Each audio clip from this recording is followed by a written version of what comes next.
Welcome to Facts TV News, where everything is true.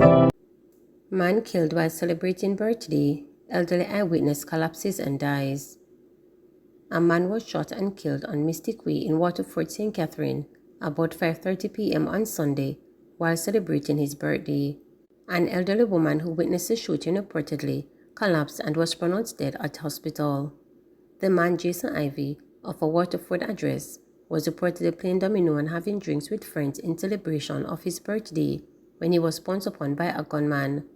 He was shot multiple times and was pronounced dead on arrival at the Spanish Town Hospital. Another man was shot in the arm and was treated at hospital.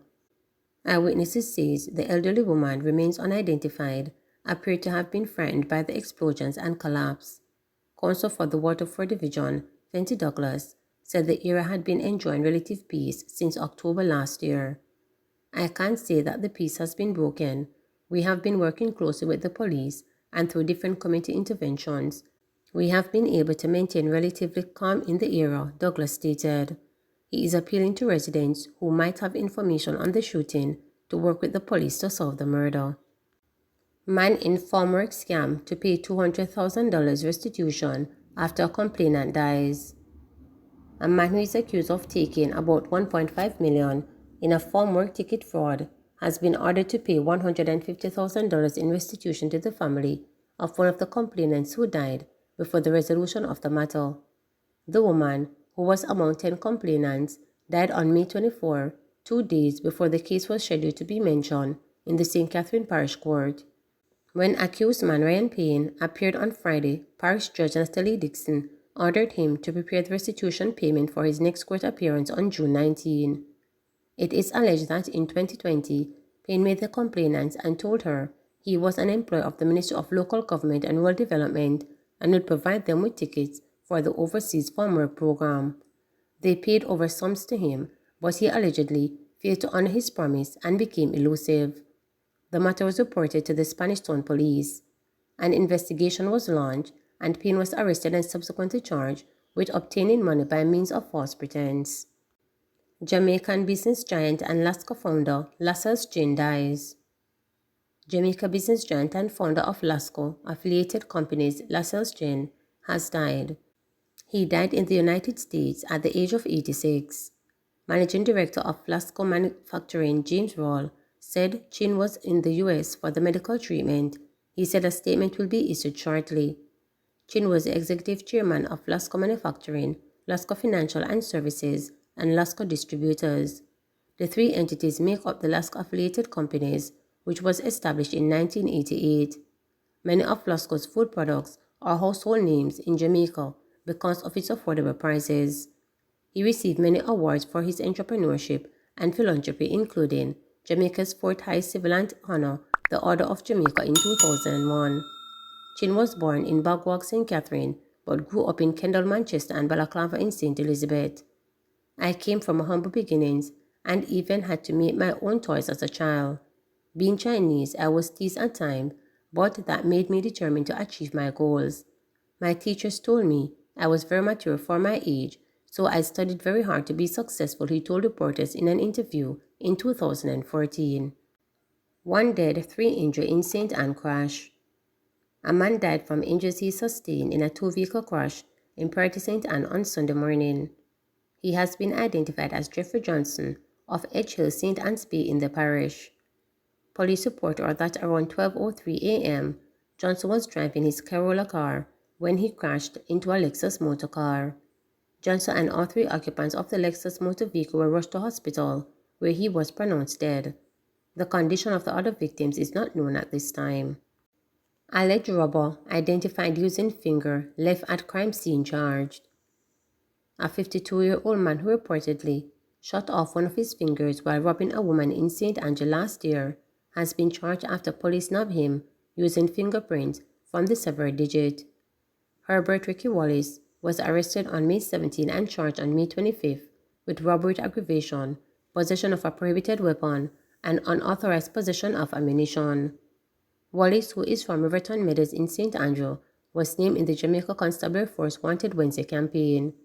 Reports were that about 8:45 p.m. on November 28, 2022, The complainant was at her business establishment when she was pounced upon by Wallace and his accomplice, who robbed her of $60,000. During the robbery, Wallace's gun went off and his signed middle finger was severed from his hand, causing him and his accomplice to flee the area, police reports stated. While the police processed the scene, they retrieved the finger, which was later cross-referenced with the fingerprint data.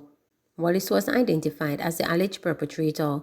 He was formally charged after he was pointed out on an identification parade and his schedule to appear before the corporate era gun court.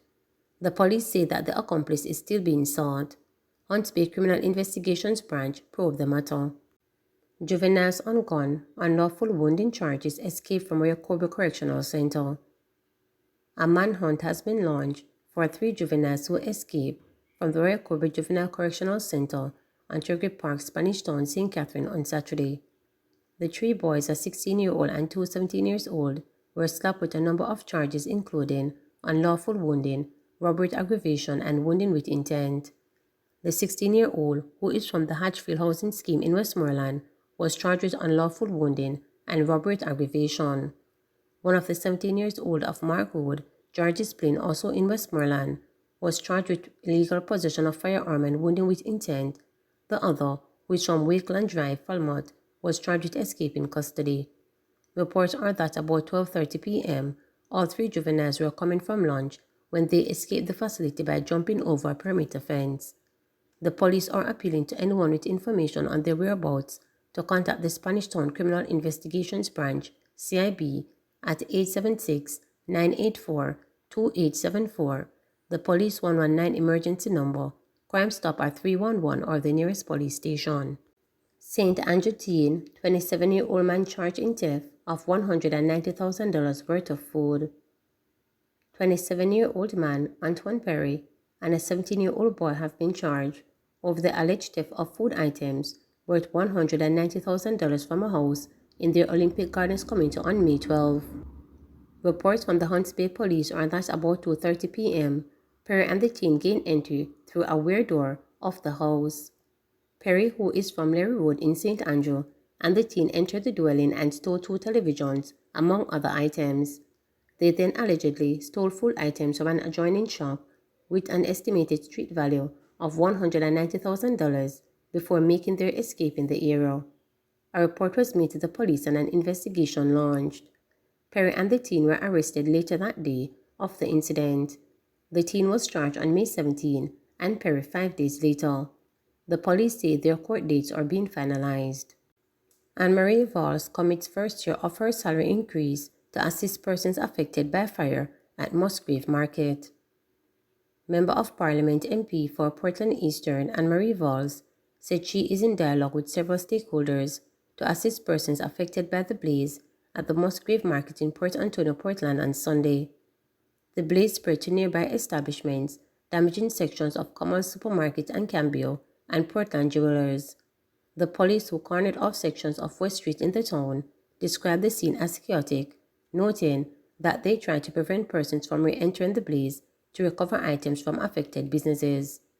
In a release on Sunday, Voss expressed thanks that no lives were lost in the fire and assured persons affected by the blaze that she would be doing everything to assist them, including donating the first year of her salary increase as MP. We give God thanks that no life was lost in the tragic fire, which started in the historic Musgrave Market and affected other nearby businesses in Port Antonio, Portland on Sunday. The fire caused significant damage to the market and nearby businesses, Voss stated. I am devastated for all who are affected by this tragedy. I will be donating the entire first year increase in my salary to the vendors who were affected by the fire at the market as a start to help those affected, she added. Voss said she has started talks with the relevant government agency as well as various private sector stakeholders as she seeks funding to assist as many people as possible in the shortest time. She also vowed to rebuild the market and make it better for the vendors and customers. Please remember to subscribe, like, share, and click the notification bell.